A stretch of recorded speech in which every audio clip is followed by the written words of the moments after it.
അസ്സലാമു അലൈക്കും വറഹ്മത്തുള്ളാഹി വബറകാതുഹു. ബഹുമാനികളെ, നമ്മൾ ഓരോരുത്തരും എന്ത് കാര്യങ്ങൾ ചെയ്യുകയാണെങ്കിലും അത് അള്ളാഹുവിന് വേണ്ടി എന്ന രൂപത്തിലാകുമ്പോൾ മാത്രമാണ് അള്ളാഹു സ്വീകരിക്കുന്നത്.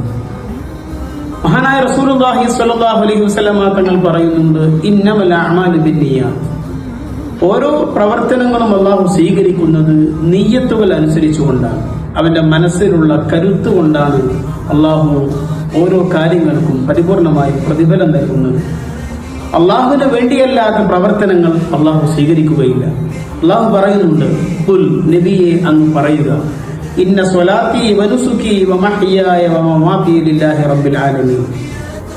ഇന്ന സ്വലാത്തി, എന്റെ നിസ്കാരവും, വനുസുകി, എന്റെ എല്ലാ കർമ്മങ്ങളും, എന്റെ എല്ലാ ആരാധനയും, വമഹ്യായ വമമാതി, എന്റെ ജീവിതവും എന്റെ മരണവും എല്ലാം ലില്ലാഹി റബ്ബിൽ ആലമീൻ, ലോകരക്ഷിതാവായ അള്ളാഹുവിന് വേണ്ടിയുള്ളതാണ്. നമ്മുടെ ജീവിതം മുഴുക്കയും അള്ളാഹുവിന് വേണ്ടിയുള്ളതാവണം.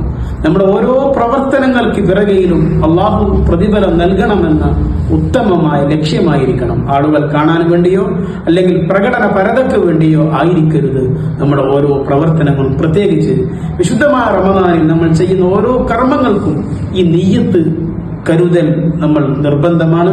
എങ്കിൽ മാത്രമാണ് അള്ളാഹു നമ്മിൽ നിന്ന് നമ്മൾ ചെയ്യുന്ന പ്രവർത്തനങ്ങളൊക്കെ സ്വീകരിക്കുകയുള്ളൂ. അള്ളാഹു സ്വീകരിക്കുന്ന രീതിയിൽ കാര്യങ്ങളൊക്കെ നിർവഹിക്കാനും പ്രവർത്തനങ്ങൾ ഇബാദത്തുകളുമായി മുന്നോട്ട് പോകുവാനും അള്ളാഹു നമുക്ക് തൗഫീഖ് നൽകട്ടെ. ആമീൻ. അസ്സലാമു അലൈക്കും വറഹ്മത്തുള്ളാഹി വബറകാതുഹു.